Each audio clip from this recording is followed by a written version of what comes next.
ইসলামী বিপ্লবের নতুন supreme leader Ayatollah Saeed Mojtaba খামেনির সেই ঐতিহাসিক হুঙ্কার আজ অক্ষরে অক্ষরে বাস্তব প্রমাণিত হল বিশ্বমঞ্চে। গত সপ্তাহে তিনি খুব স্পষ্ট ভাষায় ঘোষণা করেছিলেন যে মার্কিন যুক্তরাষ্ট্রের নতুন কোনো সামরিক ঘাঁটি তৈরির জন্য আর কোনো নিরাপদ বাংকার অবশিষ্ট থাকবে না। বিবিসি ভেরিফায়ার আজকের এই বিস্ফোরক ডেটা ফাঁস প্রমাণ করে দিল ওভাল হাউসের যুদ্ধকালীন ক্যাবিনেট এখন কতটা দেউলিয়া। কাতার, বাহরাইন ও ওমানের টপ সিক্রেট মার্কিন কমব্যাট ফ্যাসিলিটিগুলো কিভাবে ইরানের ওয়ান ওয়ে ড্রোনের তাণ্ডবে মাটির সাথে মিশে গেছে। বিবিসি ভেরিফাই এবং ডিফেন্স ইন্টেলিজেন্স ফার্ম জেন্স এর যৌথ অনুসন্ধানী প্রতিবেদনে পরিষ্কার করা হয়েছে 28 ফেব্রুয়ারি যখন আমেরিকা ও ইসরায়েল ইরানের ওপর একতরফা যুদ্ধ চাপিয়ে দেয়, তখন থেকেই তেহরান অত্যন্ত ক্ষিপ্র গতিতে পাল্টা প্রতিশোধমূলক মেগা অপারেশন শুরু করে। ওয়াশিংটন নিজেদের এই ব্যাপক ক্ষয়ক্ষতির খবর দুনিয়ার সামনে থেকে আড়াল করতে অত্যন্ত চাতুরতার সাথে স্যাটেলাইট জায়ান্ট প্ল্যানেট এর উপর মধ্যপ্রাচ্যের নতুন ছবি প্রকাশের ক্ষেত্রে অনির্দিষ্টকালের নিষেধাজ্ঞা জারি করে। কিন্তু অন্যান্য আন্তর্জাতিক স্যাটেলাইট প্রোভাইডারের দেওয়া তথ্য বিশ্লেষণ করে বিবিসি দেখিয়েছে যে সৌদি আরব, সংযুক্ত আরব আমিরাত, কাতার, কুয়েত, ইরাক, জর্ডান, বাহরাইন এবং ওমান সহ এই 8টি দেশে থাকা মার্কিন ফ্রন্টলাইন সামরিক অবকাঠামোগুলো ইরানের ক্ষেপণাস্ত্রের আঘাতে পুরোপুরি ধূলিসাৎ হয়ে গেছে। হিজবুল্লাহ এবং আইআরজিসির যৌথ রকেট ও ড্রোন স্কোয়াড্রন আমিরাতের আল রুওয়াইস ও আল সাদের বিমান ঘাঁটিতে থাকা 3টি অত্যন্ত আধুনিক এবং বিলিয়ন ডলারের anti ballistic missile battery system 1 সেকেন্ডে অচল করে দেয়। সামরিক বিশ্লেষকরা স্যাটেলাইট চিত্রে সৌদি আরবের প্রিন্স সুলতান এয়ারবেসের ভেতরে ধ্বংস হয়ে যাওয়া বিমান এবং মাটির বুকে বিশাল কালো পোড়া দাগ শনাক্ত করেছেন। মায়ারের অ্যানালিস্টদের মতে ইরানের গাইডেড মিসাইলের নিখুঁত আঘাতের সেখানে আমেরিকার একটি অত্যন্ত গুরুত্বপূর্ণ E-3 সেন্ট্রি সার্ভাইলেন্স বিমান সম্পূর্ণ পুড়ে ছাই হয়ে গেছে, যা নতুন করে তৈরি করতে ওভাল হাউসের অন্তত $700 মিলিয়ন চড়া খেসারত দিতে হবে। একই ভয়াবহ দৃশ্য দেখা গেছে কুয়েতের আলী আল সালেম এয়ারবেস এবং ক্যাম্প আরিফ জানে। সেখানে মার্কিন বাহিনীর top secret fuel storage bunker, aircraft hanker এবং সৈন্য আবাসনগুলো ইরানের ব্যাক টু ব্যাক মিসাইল তাণ্ডবে আক্ষরিক অর্থেই ধ্বংসস্তূপে পরিণত হয়েছে। এমনকি ডিফেন্স ফার্ম জেন্স নিশ্চিত করেছে যে ক্যাম্প আরিফজানের অতি সুরক্ষিত স্যাটেলাইট কমিউনিকেশন ইকুইপমেন্টগুলো ইরানের আঘাতে পুরোপুরি পঙ্গু হয়ে গেছে। ইতিহাসের চাকা আজ উত্তর ইসরায়েলের সীমান্তে এমন এক নজিরবিহীন মোড় নিল, যা নেতানিয়াহুর রণকৌশলকে আক্ষরিক অর্থেই পঙ্গু করে দিয়েছে। এতকাল যে হিজবুল্লাহ কেবল লেবাননের মাটি থেকে রকেট ছুড়ে আসছিল, তারা এবার সমস্ত বাধা ভেঙে প্রথমবারের মতো সরাসরি ইসরায়েলের ভূখণ্ডের ভেতরে প্রবেশ করেছে। সীমান্ত লাগোয়া একটি আস্ত ইহুদি গ্রামকে নিজেদের দখলে নিয়ে সম্পূর্ণ তছনছ করে দিয়েছে হিজবুল্লাহর অগ্রবর্তী কমান্ডো স্কোয়াড। ভঙ্গুর যুদ্ধবিরতি লঙ্ঘন করে দক্ষিণ লেবাননের সাধারণ নাগরিকদের ওপর ইসরায়েলি বিমান হামলার জবাবে একদিনে 41টি প্রলয়ঙ্করী কাউন্টার অ্যাটাক চালিয়েছে এই প্রতিরোধ বাহিনী।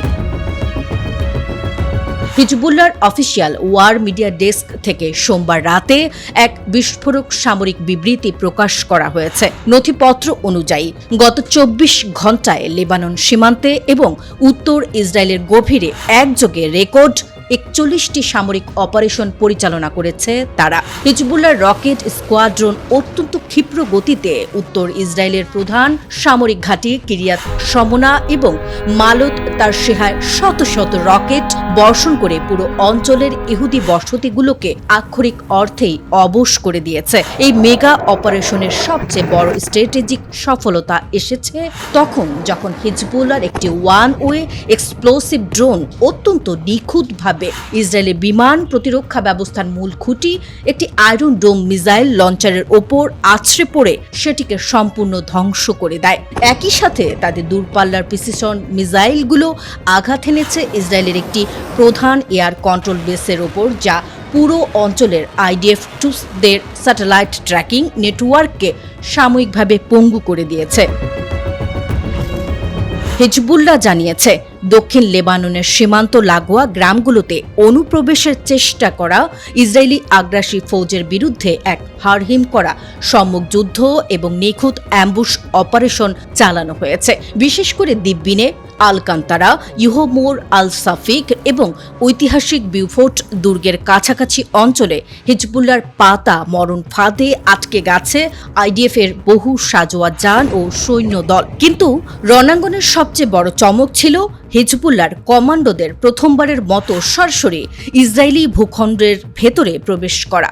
সীমান্তের কড়া পাহারা ভেদ করে হিজবুল্লাহ যোদ্ধারা উত্তর ইসরায়েলের একটি সীমান্ত লাগোয়া গ্রামের ভেতরে ঢুকে আইডিএফ এর একটি অগ্রবর্তী ক্যাম্প সহ পুরো এলাকা তছনছ করে দিয়ে নিজেদের রাজকীয় সার্বভৌমত্ব লাইভ প্রমাণ করেছে। মোসাদের যুদ্ধবাজ রিং লিডারদের একতরফা গুপ্তচর বৃত্তির অহংকারের ওপর আজ নিজেদের তৈরি করা কাউন্টার ইন্টেলিজেন্সের সবচেয়ে কঠোর ও শেষ মারণ কামড় বসালো ইরান। মির্জাভে সীমান্ত পেরিয়ে ইরানি ভূখণ্ডে পারমাণবিক বাংকারের তথ্য চুরি আর জনসমাবেশে বিস্ফোরণ ঘটানোর যে নোংরা খেলা মোসাদ খেলছিল তার খেসারত দিতে গিয়ে তাদের সবচেয়ে মূল্যবান টপ এজেন্ট আজ ইরানের ডিটেনশন সেন্টারে জীবন ভিক্ষা চাচ্ছে। রবিবার ভোরে খুজেস্তানের গোপন আস্তানায় হানা দিয়ে পুলিশ যখন 264টি অত্যাধুনিক আগ্নেয়াস্ত্র উদ্ধার করছিল মোসাদের হেডকোয়ার্টারে, তখন রেড অ্যালার্ট বেজে উঠেছে। ইরানের ল এনফোর্সমেন্ট ইন্টেলিজেন্স অর্গানাইজেশন সোমবার সকালে এক বিস্ফোরক সামরিক বিবৃতিতে এই মেগা অপারেশনের রোমহর্ষক বিবরণ প্রকাশ করেছে।